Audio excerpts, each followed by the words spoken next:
वो ही मेरे ईश्वर हैं। माता पिता के चरणों में बस चारों धाम हैं। नमस्कार दोस्तों, आज की हमारी कहानी है नालायक औलाद। बेटा और बहू ने अपने बूढ़े माँ बाप को जान से मारने का प्लान बनाया। तब बूढ़े माँ बाप ने भी किया गजब का कारनामा। आज निर्मल जी की बहू ने तो हद ही कर दिया। मैं तुम्हारे माँ बाबूजी से परेशान हो गई हूँ पवन। मुझसे अब बर्दाश्त नहीं होता। इन्हें झेलते झेलते मुझे 5 साल हो गए हैं, लेकिन बस अब नहीं। या तो तुम इन्हें वृद्धा आश्रम भेजो या मैं मायके चली जाती हूँ। पवन की पत्नी रूपा अपने पति पर सास ससुर को लेकर भड़क रही थी, तो पवन ने कहा, मेरी धर्म पत्नी, मेरी जाने बाहर, तुम तो जानती हो मैं एक पल भी तुमसे दूर नहीं रह सकता। तुम मायके जाने की बात करती हो तो मेरा दिल बैठा जाता है। तुम ही नहीं, मैं खुद भी माँ बाबूजी से परेशान हूँ। मैं भी चाहता हूँ कि एक पल में इन्हें यहाँ से निकाल दूँ, लेकिन क्या करूँ। इतनी आसानी से ये बूढ़े वृद्धा आश्रम जाने वाले नहीं हैं। इनके लिए कोई तिगड़म लगाना होगा। मुझे मालूम नहीं पवन, तुम क्या करोगे, क्या तिगड़म लगाओगे। मुझे बस इनसे छुटकारा चाहिए। ओके ओके, अब तुम गुस्सा थूक दो। बेटा पवन, ओ बेटा पवन। पवन के बाबूजी निर्मल जी ने आवाज लगाई तो पवन तिलमिला उठा। देखो, ये है इनका ड्रामा। पत्नी से 2 बातें भी नहीं करने देते ये लोग। तभी तो मैं कहती हूँ इनका जल्दी से बंदोबस्त करो, और तुम हो कि देर पे देर किए जा रहे हो। बाबूजी ने फिर आवाज लगाई।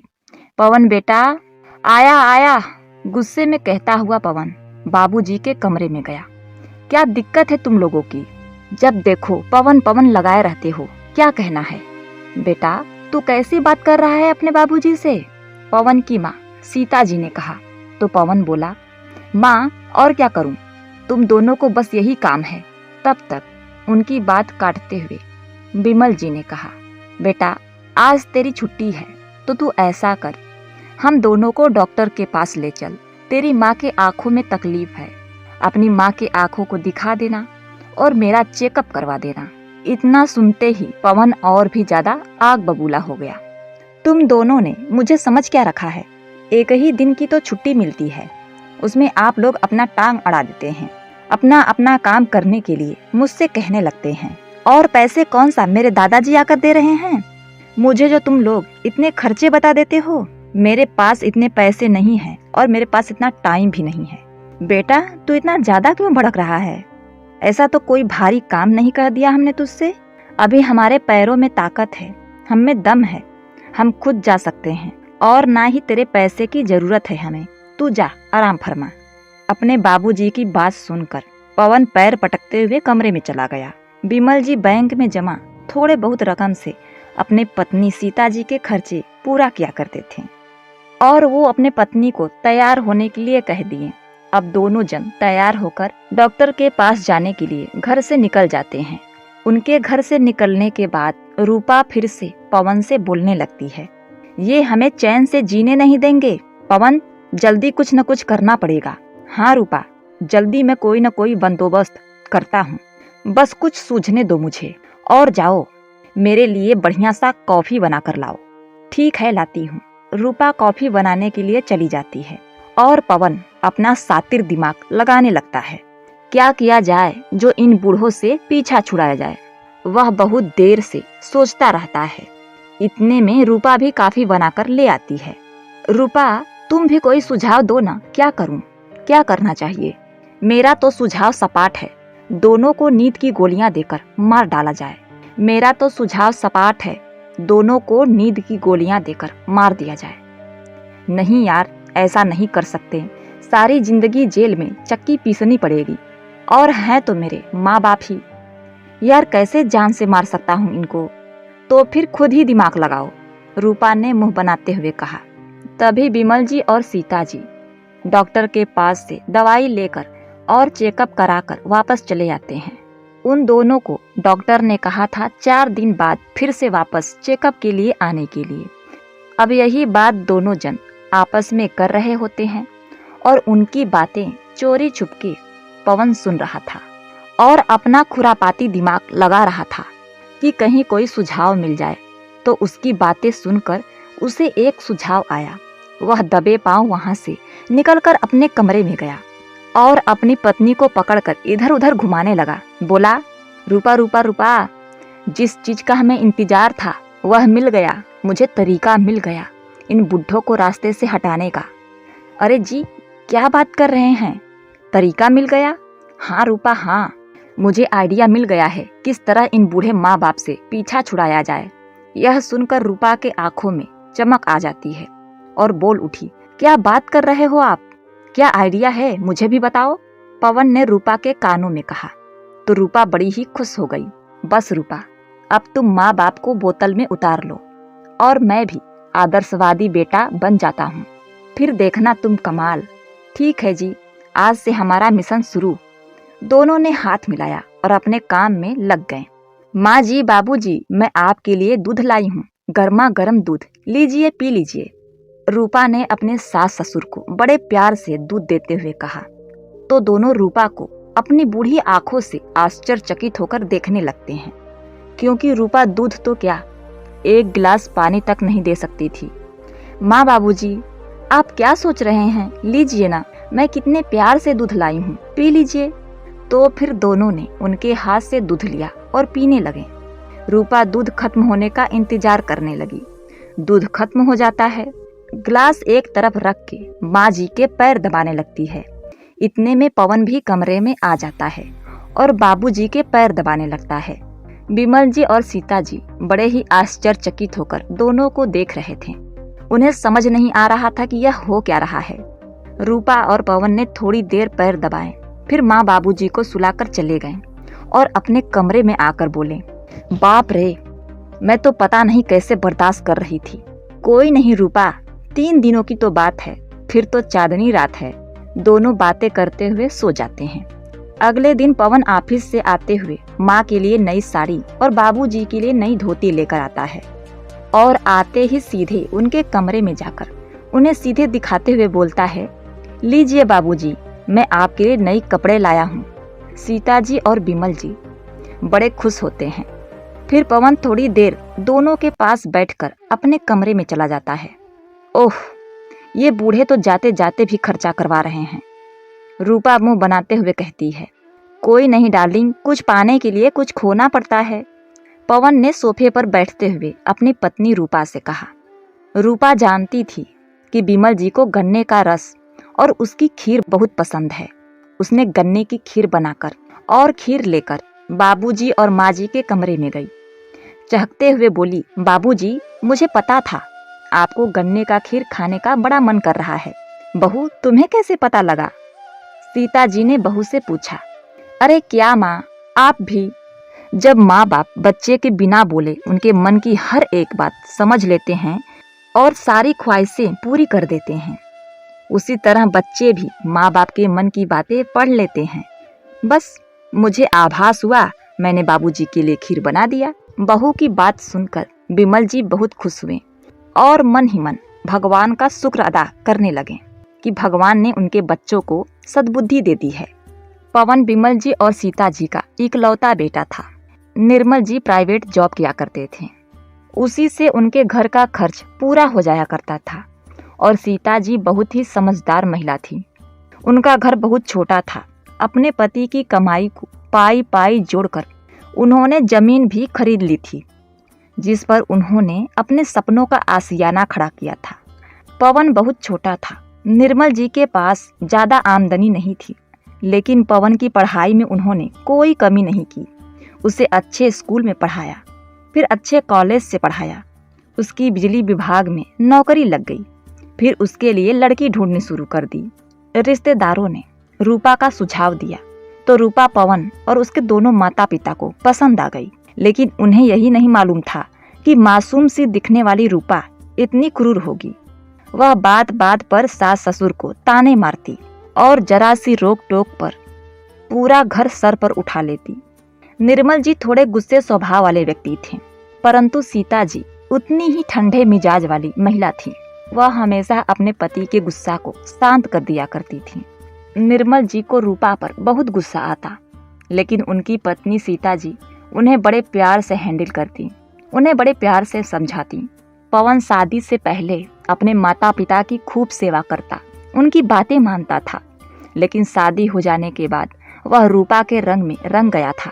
रूपा ने अपने मीठी मीठी बातों से पवन को अपनी तरफ कर लिया था, उसे अपने जाल में फंसा लिया था, जिससे कि पवन हमेशा रूपा रूपा की गुणगान किया करता था, हमेशा रूपा रूपा का रट लगाए रहता था। रूपा की बातों में आकर पवन अपने माता पिता पर हमेशा भड़कता रहता था, उन्हें डांटता रहता था। और पवन रिश्वतखोर व्यक्ति भी था। बिजली विभाग में होने का लाभ उठाना उसे अच्छे से आता था। जिस किसी के घर में वह एसी जैसे आधुनिक उपकरण देख लेता, बस कोई न कोई बहाना बनाकर वह उन लोगों को परेशान करके उनको अपने पद का रौब दिखाकर बिना वजह जुर्माना वसूलने पहुंच जाता था। तो उसके बाबूजी हमेशा उसे बोलते थे, बेटा रिश्वत लेना पाप है, तुम रिश्वत मत लिया करो, चाहे कम में ही पूरा कर लिया करो। लेकिन पवन अपने बाबूजी के बातों का विरोध करता, उनसे लड़ने लगता और कहता, मेरी खुशियों को देखकर आपको जलन होती है, आप नहीं चाहते कि मैं अच्छा जीवन जीऊं, अपनी पत्नी के साथ खुश रहूं, हमेशा मेरी खुशियों के आड़े आते हैं आप, बार बार मुझे रिश्वत को लेकर सुनाते रहते हैं, आपको क्या दिक्कत है, मैं कुछ भी करूं? पवन के कटु वचन सुनकर निर्मल जी गुस्सा हो जाते हैं और एक थप्पड़ खींचकर पवन को लगा देते हैं। इस बात को लेकर पवन अपने माता पिता से काफी परेशान हो चुका था। ऊपर से रूपा आग में घी डालने का काम करती। अब निर्मल जी और सीता जी चुप्पी साधे हुए थे, क्या करते, लेकिन फिर भी माता पिता होने के नाते उनसे नहीं रहा जाता, बोल ही दिया करते थे। अपने बेटे के हरकतों को देखकर उन्हें टोक ही दिया करते थे। ये बात पवन और रूपा को बहुत खलती थी, जिससे परेशान होकर वो अपने माता पिता को घर से बाहर निकालना चाहते थे। पवन अब अपने माँ और बाबूजी के डॉक्टर की अगली विजिट का इंतजार करने लगता है, क्योंकि डॉक्टर ने उन्हें फिर से 4 दिन बाद आने के लिए कहा था। जैसे ही 3 दिन बीते, पवन रात में अपनी अगली पारी खेलने के लिए माँ बाबूजी के कमरे में गया और बोला, बाबूजी उस दिन ऑफिस के काम की वजह से मैं टेंशन में था, ना जाने टेंशन में मैंने आपको अनाप शनाप कह दिया, मुझे माफ कर दीजिए। कोई बात नहीं बेटा, ऐसा होता है, बोलकर निर्मल जी ने उसे माफ कर दिया। फिर पवन ने पूछा, बाबूजी आपको और माँ को डॉक्टर के पास वापस कब जाना है? बेटा कल ही बुलाया है डॉक्टर ने, सीता जी ने अपने बेटे को जवाब दिया। पवन माँ के हाथ पर हाथ रखकर बोला, माँ आपको और बाबूजी को कल मैं खुद डॉक्टर के यहाँ ले जाऊंगा, लेकिन मैं उससे पहले आपको भगवान जी के दर्शन करवाना चाहता हूँ, आप लोगों को मंदिर ले जाना चाहता हूँ। मेरा दोस्त बता रहा था कि पास में ही एक अच्छा मंदिर बना है, पहले हम लोग घूमेंगे, फिर वापस आते वक्त डॉक्टर को दिखा देंगे, या फिर पहले डॉक्टर को दिखा देंगे, फिर बाद में घूमने चलेंगे, दर्शन करने चलेंगे। माँ बाबूजी यह सोचकर बड़े ही खुश हो गए। चलो भगवान की दया से बेटे और बहू को अक्ल आ गई। अगले दिन गाड़ी में बैठकर सब लोग निकल गए, जिससे कि माँ बाबूजी को शक न हो। पवन पहले उनको डॉक्टर के पास ले गया और दवाई दिलाया। दवाई दिलाने के बाद गाड़ी को हाईवे की तरफ मोड़ देता है। वो लोग अब काफी दूर निकल गए थे। रूपा जो सारे प्लान में अपने पति का साथ दे रही थी, नाटक करते हुए बोली, जी काफी देर हो गई है, कब तक पहुँचेंगे मंदिर? सीता जी और निर्मल जी भी बार बार पवन से पूछे जा रहे थे। पवन बोला, लगता है गलती से हम लोग हाईवे पर आ गए हैं। तभी गाड़ी घड़ घड़ की आवाज करके रुक जाती है, जो कि उनके प्लान का एक हिस्सा था। पवन परेशान होने का दिखावा करने लगता है और वो अपने माँ बाप को दिखाता है कि गाड़ी खराब होने से वह कितना परेशान हो गया है। वह नीचे उतरकर बोनट को खोलकर चेक करने लगता है और नाटक करने लगता है। फिर जोर से बोनट को पटकता है। फिर रूपा और अपने माँ बाबूजी से कहता है, गाड़ी खराब हो गई है, लगता है मैकेनिक को बुलाना ही पड़ेगा, मैं आसपास देखता हूँ, आप लोग रुको, कहकर पवन जाने लगता है। तभी सीता जी कहती हैं कि बेटा रास्ता बड़ी खतरनाक लग रहा है, आराम से देख कर जाना। ठीक है माँ, बोलकर पवन वहाँ से चला जाता है और थोड़ी देर बाद इधर उधर से घूमकर वापस चला आता है। बोलता है कि यहाँ से दूर दूर तक कोई चिड़िया का बच्चा भी नहीं दिख रहा, अब क्या होगा? जी रात भी होने को आई है, रूपा डरते हुए पूछती है। देखता हूँ थोड़ा बहुत साथ दे देती है खटारा गाड़ी तो हम जाकर मैकेनिक तक पहुँच सकते हैं। गाड़ी ठीक करवा सकते हैं। फिर वह अपने माता पिता से कहता है, बाबूजी आप लोग हमारा इंतजार करिए, हम गाड़ी को किसी तरह खींचकर ठीक करवा कर लाते हैं। सीता जी और निर्मल जी बहुत डर गए थे और कहने लगते हैं, बेटा यह रास्ता बहुत ही खराब लग रहा है, बहुत ही सुनसान है, इधर आसपास घना जंगल भी है, तुम अपना ख्याल रखना और जल्दी वापस आना। जी बाबूजी हम जल्दी वापस आ जाएंगे। इतना कहकर पवन और रूपा गाड़ी को जबरदस्ती धकेलने का नाटक करते हुए अपने बूढ़े माँ बाबूजी को ऐसे सुनसान हाईवे पर अकेले छोड़कर चले जाते हैं। रूपा कहती है, चलो अब आखिर पीछा छूटा इन बुढ़ों से, अब जाके मुझे सुकून मिला है। पवन रूपा के गाल को खींचते हुए कहता है, डार्लिंग अब तो खुश हो ना? बहुत खुश हूँ, रूपा भी चहकते हुए कहती है। इधर सीता जी और निर्मल जी सुनसान हाईवे पर अपने बेटे का इंतजार कर रहे हैं। काफी देर हो जाती है लेकिन पवन कहाँ आने वाला था। काफी देर से दोनों माँ बाबूजी परेशान थे। अब रात भी काफी हो चली थी। एक तो भूख प्यास के मारे उनके जान निकले जा रहे थे, ऊपर से सुनसान रात, करे तो क्या करें। दोनों घबराए हुए माँ बाबूजी वहीं एक जगह पत्थर पर बैठ जाते हैं। तभी वहां से एक पुलिस ऑफिसर की गाड़ी गुजरती है, जो सीनियर पुलिस ऑफिसर दया प्रसाद दुबे थे।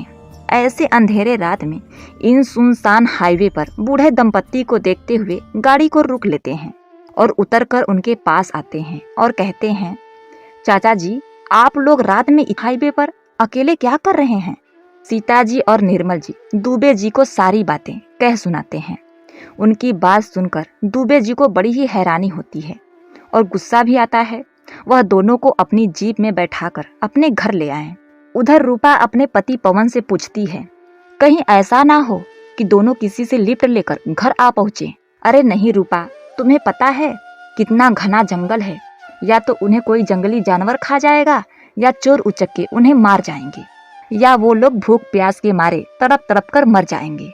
पवन शिखा को समझाते हुए बोलता है। उधर सीता जी और निर्मल जी का रो रो कर बुरा हाल हो रहा था। उनको विश्वास नहीं हो रहा था कि उनका सगा बेटा उनके साथ ऐसा कैसे कर सकता है।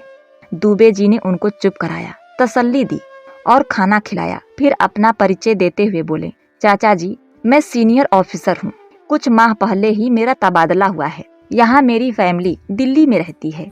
फिर वह बोले, चाचा जी आप लोग मेरे क्वार्टर में आराम से रहिए और आप दोनों को कोई चिंता करने की कोई जरूरत नहीं। ऐसी संतान के साथ रहने से अच्छा है आप यहाँ मेरे क्वार्टर में मेरे साथ रहिए, जब तक चाहे आराम से रहें। ऐसे नालायक बेटे बहू का कोई भरोसा नहीं। सीता जी और निर्मल जी का रो रो कर बुरा हाल था, परंतु निर्मल जी अपनी पत्नी के लिए खुद को संभालते हुए आंसू को साफ करते हुए दुबे जी से कहते हैं, अपने इकलौते बेटे के लिए हमने क्या क्या नहीं किया, कभी कोई कमी नहीं होने दी। थोड़ा सा भी सर्दी जुकाम होता तो उसकी माँ पूरी रात जागते हुए अपनी इच्छाओं को मारकर उसकी हर इच्छा को पूरा किया। न जाने हमारी परवरिश में क्या कमी रह गई जो उसने ऐसी नीच हरकत हमारे साथ की। निर्मल जी फिर बोले कि बेटा मैं भी पढ़ा लिखा एक शिक्षित नागरिक हूँ, मैं भी ऐसे चुपचाप बैठने वाला नहीं। ऐसी संतानों को सबक सिखाना जरूरी है, वरना हमारे समाज का नैतिक पतन होने से कोई नहीं रोक सकता। दुबे जी भी यही चाहते थे। अब पवन और रूपा को दंड जरूर मिले। बिमल जी और सीता जी से कहने लगे, चाचा जी सजा देने के लिए मैं उन्हें कुछ भी सजा दे सकता हूँ, पकड़कर सीधा जेल में डाल सकता हूँ, परंतु वो दोनों आपके लिए अपराधी हैं, इसलिए आप उन्हें बताइए कि आप लोग क्या चाहते हैं। दुबे जी की बातें सुनकर सीता जी और निर्मल जी दोनों बोलते हैं, बेटा सबसे पहले हमें हमारा घर वापस चाहिए। जिस घर से उन्होंने हमें इस तरह निकाला है, बेसहारा छोड़ दिया है, वे घर मेरा और मेरे पति का है। हम दोनों ने कड़ी मेहनत से बनाया है। इस घर पर उनका कोई अधिकार नहीं। बाकी तुम जो भी करना चाहो पूरी तरीके से हमारी रजामंदी है। तुम अपनी तरीके से उनको सबक सिखाओ। पवन की सारी जानकारी सीता जी से ले लेते हैं और उनको सबक सिखाने का अच्छा प्लान बना लेते हैं। दुबे जी के यहाँ जो मेड काम करती थी, दुबे जी ने उन्हें निर्मल जी और सीता जी का ख्याल रखने के लिए कहकर वहाँ से चले जाते हैं और अपनी ड्यूटी के लिए निकल जाते हैं। कुछ दिन में वे पवन के विरुद्ध एक नोटिस तैयार करते हैं और पोस्ट के जरिए घर भेजते हैं। इसी बीच पवन से आस पड़ोस के लोग उसके माता पिता के बारे में पूछते कि वो दिखाई नहीं दे रहे हैं, तो पवन उन्हें बहाना बना देता और कहता वो लोग चारों धाम की यात्रा के लिए गए हैं, इसीलिए दिखाई नहीं दे रहे। रविवार का दिन था। पवन अपनी पत्नी रूपा के साथ पार्टी रखे हुए था। दोनों अपने दोस्तों के साथ लाउड म्यूजिक बजाकर नाचने गाने में मगन थे। तरह तरह के अच्छे अच्छे व्यंजन टेबल पर सजे हुए थे। दोनों बहुत खुश थे, परंतु नोटिस मिलते ही जैसे उनकी खुशियों पर ग्रहण लग जाता है और नोटिस पढ़ते ही दोनों लोग बौखला जाते हैं। नोटिस में लिखा था, यह घर सरकार की प्रॉपर्टी पर बना हुआ है, इसको खाली करने के लिए कुल 10 दिनों का समय दिया गया है। पवन तो नोटिस मिलते ही सरकारी कार्यालयों के चक्कर काटने लगता है, वकीलों से जाकर मिलने लगता है, परंतु कोई बात नहीं बनी, क्योंकि भगवान भी ऐसे लोगों का साथ नहीं देते। और फिर दुबे जी ने भी तिगड़म ही कुछ ऐसा लगाया था। अब करे तो करे क्या। जब घर खाली करने में 3 दिन का समय बचा था तो दुबे जी खुद चलकर पवन के घर पहुंचे और एक बार फिर से 3 दिन के अंदर घर खाली करने को कहा। पवन और रूपा ने तिगड़म लगाने का कोशिश किया ताकि उन्हें अपना घर खाली ना करना पड़ सके। आखिरकार 3 दिन के भीतर पवन और रूपा को अपना घर खाली करना पड़ता है और किराए के मकान में जाकर रहना पड़ता है। घर खाली हो जाने के बाद दुबे जी निर्मल जी को सम्मान के साथ उन्हें घर छोड़कर चले जाते हैं। उधर रूपा और पवन घर छोड़ देने पर काफी दुखी थे। किराए के मकान में आने पर रूपा अमित के बीच झगड़े होने लगते हैं। रूपा अपने पति से कहती है, मेरे बस का नहीं है इस सड़े हुए घर में रहना, आपको रहना है तो रहो, मुझे मेरी मम्मी के घर छोड़ दो, इतनी गर्मी में मैं एसी के बिना बिल्कुल नहीं रह सकती। रूपा पैर पटकते हुए कहती है, तुम तो ऐसे कह रही हो जैसे यहाँ बड़े खुशी से रह रहा हूँ। कुछ दिन का सब्र कर लो, मैं देखता हूँ क्या होता है, बात करता हूँ कुछ अच्छे वकील से। भाई हमें नोटिस सरकार की तरफ से मिला है, हमें सरकार के विरुद्ध खड़ा होना पड़ेगा, जिसके लिए हमें अच्छे वकील की जरूरत पड़ेगी। अमित अपनी पत्नी को समझाते हुए कहता है, मैं नहीं जानती, अच्छा वकील हायर करो या पैसे लगाओ, रिश्वत का पैसा कब काम आएगा। मैं आपको बता दे रही हूँ, आपके पास 1 महीने का समय है, आपने अगर 1 महीने में कुछ नहीं किया तो मैं अपने मम्मी के घर चली जाऊंगी। रूपा ने आंखें दिखाते हुए अपने पति पवन को धमकी दे डाली। पवन उसकी बातों को सुनकर चुप रह गया। अभी पवन चिंता में घिरा हुआ था और कुछ जुगाड़ लगाने की कोशिश कर रहा था कि अचानक से एक और मुसीबत उसके सर आन पड़ी। पवन अपने ऑफिस में बैठा अपना काम कर रहा था कि बिजली विभाग के सीनियर ऑफिसर की तरफ से रिश्वत लेने की वजह से उसको और उसके 2 सहयोगियों को सस्पेंड लेटर मिला, जिसमें उसको पूरे 1 साल के लिए सस्पेंड कर दिया गया था। 5 लाख रुपए तक का जुर्माना लगा। संयोगवश बिजली विभाग के सीनियर ऑफिसर दुबे जी के करीबी रिश्तेदार थे और फिर पवन को पहले भी 2-3 बार रिश्वत लेने की, जनता को परेशान करने की वार्निंग मिल चुकी थी। अब सस्पेंशन लेटर मिलते ही पवन की तो जैसे सिट्टी पिट्टी ही गुम हो गई। उसका सिर चकराने लगा, आंखों के आगे अंधेरा छाने लगा। उसको लगा कैसे वह बेहोश होते होते गिर पड़ेगा। किसी तरह से खुद को संभाला और डिपार्टमेंट के कई ऑफिसर से सस्पेंशन लेटर रुकवाने की विनती की, परंतु यहाँ भी उसकी कोई चाल नहीं चली। बोझिल कदमों से पवन अपने घर आया और आते ही बेड पर गिर गया। क्या हुआ जी, आपकी तबीयत तो ठीक है ना? रूपा ने पवन को देखते हुए पूछा। पवन को जैसे सांप सूंघ गया था, उसके मुंह से कुछ नहीं निकल पा रहा था। वह रोने लगा। रोते रोते उसने रूपा को सारी बात बताई। लो हो गया बंटाधार, अब क्या करेंगे हम लोग, इसीलिए आपको बाबूजी मना कर रहे थे रिश्वत लेने से। रूपा मुंह बनाते हुए बोली। यह तुम बोल रही हो रूपा? तुम्हारे खर्चे के कारण ही आज तक रिश्वत ले रहा था।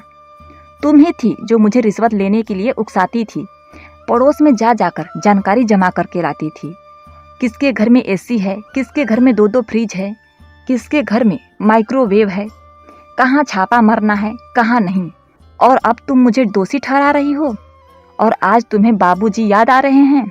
तुम ही थी जो माँ और बाबूजी को मारने के लिए आइडिया दे रही थी। अब बात कर रही हो। बढ़ते बढ़ते दोनों के बीच झगड़ा काफी बढ़ जाता है। दोनों कुत्ते बिल्ली की तरह झगड़ने लगते हैं। पैसे बचाना तो उन्हें आता ही नहीं था, इसलिए अब धीरे धीरे सारे पैसे खत्म होने लगे थे। ऐसे में एक नई मुसीबत आ टपकी। मकान मालिक ने मकान का किराया बढ़ाने की बात कर डाली। जब पवन ने कहा वो इतना पैसा किराया नहीं दे सकता, तो मकान मालिक ने साफ तौर पर कमरा खाली करने को कह दिया, क्योंकि उसी मकान का लोग ज्यादा किराया देने को तैयार थे। अब तो पवन और रूपा अपना सामान लिए सीधा फुटपाथ पर आ गए थे, क्योंकि पवन अपने पद का गलत इस्तेमाल करके मोहल्ले वालों को और पड़ोसियों को भी परेशान करता था। उनसे भी रिश्वत लेने से नहीं चूकता था। आस पड़ोस में उसकी छवि अच्छी नहीं थी, इसलिए कोई भी पड़ोसी उनकी मदद करने को कतई तैयार नहीं हुआ। सबने उनसे किनारा कर लिया। पवन और रूपा अपने सामान को लिए सड़क पर बैठे हुए थे और अपना फोन घुमा घुमा कर लोगों से मदद की गुहार कर रहा था, लेकिन कोई मदद के लिए तैयार नहीं हुआ। एक तरफ भूख से दोनों की आंतें सूखी जा रही थी, दूसरी तरफ तेज चिलचिलाती धूप उनकी जान ले रही थी। तो पवन और रूपा फूट फूट कर रोने लगे और सोचने लगे, हम कैसे आसमान से सीधे जमीन पर आ टपके। पवन रोते रोते रूपा से कहा, रूपा, आज हमारी इस हालत के जिम्मेदार हम खुद हैं। इसमें सबसे बड़ी गलती मेरी है। हमने जैसे अपने बूढ़े माँ बाबूजी को बीच मझधार में छोड़ा था, आज किस्मत ने वही खड़ा कर दिया। आज किस्मत ने वही खड़ा कर दिया है। रूपा भी रोते हुए बोली, ठीक कहते हो पवन, हमें हमारे कर्मों की सजा मिल रही है। फिर अपना माथा पीटते हुए कहती है, मती मारी गई थी मेरी, जो मैंने अपने भगवान समान सास ससुर पर इतना अत्याचार किया और इस उम्र में उन्हें भटकने के लिए, मरने के लिए छोड़ दिया। इस पर पवन बोला, तुम तो फिर भी बहू थी, परंतु मैं तो उनका इकलौता बेटा था, जिनको उन्होंने इतने लाड प्यार से पाला, लेकिन मैं ऐसा अभागा निकला। बोलते बोलते पवन जोर जोर से रोने लगता है। उसकी आवाज उसके गले में अटक जाती है। मेरे माँ, मेरे बाबूजी न जाने कहाँ होंगे, वो लोग जीवित भी होंगे या नहीं। इतने में रूपा कहने लगती है, आप सही कहते हो, हमने बहुत गलत किया। चलिए ना, हम माँ और बाबूजी को ढूंढने चलते हैं। इतने में दूबे जी, जो दूर बैठे चाय की चुस्की ले रहे थे, वो सब नज़ारा देख रहे थे, उनके पास पहुँचे। पवन ने उन्हें देखते ही पहचान लिया और बोला, सर, आप तो वही अफसर हैं ना, जो उस दिन हमारे घर आए थे? हाँ, मैं वही हूँ, दूबे जी ने कड़क लहजे में जवाब दिया। फिर पूछा, तुम लोग ऐसे सामान के साथ यहाँ रोड पर क्यों बैठे हो? घर तो तुमने काफी पहले खाली कर दिया था, क्या तब से यूं भटक रहे हो इधर उधर भूतों की तरह? दोनों ने इस बात पर अपनी गर्दन झुका ली। फिर दूबे जी बोले, चलो उठो, मेरे जीप में बैठो। दूबे जी की बात सुनकर पवन बोला, सर, हमारा सामान यही रहने दो, मैं गाड़ी में मंगवा लूंगा, तुम लोग मेरे जीप में चलकर बैठो। दूबे जी का धन्यवाद करते हुए दोनों जीप में जा बैठते हैं और जब जीप उन्हीं के घर के आगे रुकती है तो दोनों एक साथ आश्चर्यचकित हो जाते हैं और बोल पड़ते हैं, ये तो आप हमें हमारे घर ले आए। अंदर जाते हैं, वहाँ माँ और बाबूजी को पाकर दोनों अचंभित रह जाते हैं। उनके पैरों तले जमीन खिसक जाती है। खुशी, पीड़ा, शर्मिंदगी, दुख, सारे भाव उनके मन में एक साथ उमड़ रहे थे। दोनों रोते हुए माँ बाबूजी के पैरों में गिर पड़ते हैं और क्षमा मांगने लगते हैं, परंतु निर्मल जी अपने गुस्से को काबू नहीं कर पाते तो जोरदार तमाचा पवन के गाल पर जड़ देते हैं, जिस पर पवन अपना दूसरा गाल भी आगे करते हुए कहता है, बाबूजी, जो पाप हमने किया है उसके लिए जितना भी थप्पड़ आप मारें उतना कम है। बाबूजी, मारिए, हम दोनों को खूब मारिए। हमने पाप ही ऐसा किया था जिसके लिए हम सजा के हकदार हैं। निर्मल जी और सीता जी की आंखों में भी आंसू आ जाते हैं। फिर निर्मल जी और सीता जी से कहते हैं कि बाबूजी, भगवान ने हमें हमारे कर्मों का फल दे दिया है। जो हमने आपके साथ किया वही भाग्य ने हमारे साथ किया। अब जाकर हमें समझ में आया कि माँ बाप जीवन भर मेहनत करके तिनका तिनका जोड़कर घर खड़ा करते हैं। हम लोग तो इतने कम समय में त्राही हो गए। अगर आपने हमें माफ़ नहीं किया तो हमें भगवान भी माफ़ नहीं करेगा। दूबे जी ने निर्मल जी और सीता जी से कहा कि इन दोनों को माफ़ कर दीजिए। निर्मल जी और सीता जी ने उन्हें माफ़ कर दिया। क्षमा लेने के बाद अपने पापों का दंड भुगतने के लिए घर से निकलने के लिए दरवाजे तक पहुंच जाते हैं, परंतु माँ बाबूजी की आवाज़ उन्हें रुकने पर मजबूर कर लेती है। निर्मल जी और सीता जी दोनों को रोककर गले लगा लेते हैं और बोलते हैं, बेटा तुमने जो किया भगवान ने उसकी सजा तुम्हें दे दी है। माफ़ करने वाला तो भगवान है। माँ बाप अपने बच्चे से क्या चाहते हैं? बस थोड़ा सा प्यार और मान सम्मान। माँ बाप बच्चों के लिए उम्र भर मेहनत करते हैं और बच्चे बुढ़ापे में उनका सहारा बनने के बजाय उन्हें इस तरह मझधार में छोड़ देते हैं। तो सोचो उनके दिल पर क्या गुजरती होगी। अपने पिता के बातों को सुनकर पवन जोर जोर से फूट फूट कर रोने लगता है। माँ बाप और बच्चों का मिलन देखकर दुबे जी के आंखों में आंसू आ जाते हैं और वह अपनी राह को निकल पड़ते हैं। अब पवन और रूपा पूरी तरह से सुधर गए थे। वह निर्मल जी और सीता जी का पूरे जतन से ख्याल रखते, उनकी सेवा करते, एक आदर्श बेटा और बहू बन चुके थे। फिर 2 माह बाद एक और खुशी ने घर में दस्तक दी। रूपा की सूनी गोद जो अब तक भरी न थी, माँ बाबूजी के दुआओं से भर गई थी। घर में खुशियों की लहर दौड़ गई थी। सब लोग बहुत खुश थे। फिर 7 माह बाद घर में एक नन्हे मुन्ने बच्चे ने जन्म लिया, जिसकी किलकारियों से घर गूंज उठा। अब निर्मल जी और सीता जी अपने पोते को देख देख कर जीते और भगवान का शुक्र अदा करते ना थकते। तो प्रिय दोस्तों, उम्मीद करती हूँ आपको हमारी यह कहानी पसंद आई है। अगर आपको मेरी यह कहानी पसंद आई तो आप हमारे चैनल को सब्सक्राइब कर दीजिए, लाइक करिए, शेयर करिए। मिलते हैं नेक्स्ट वीडियो में। तब तक के लिए नमस्कार।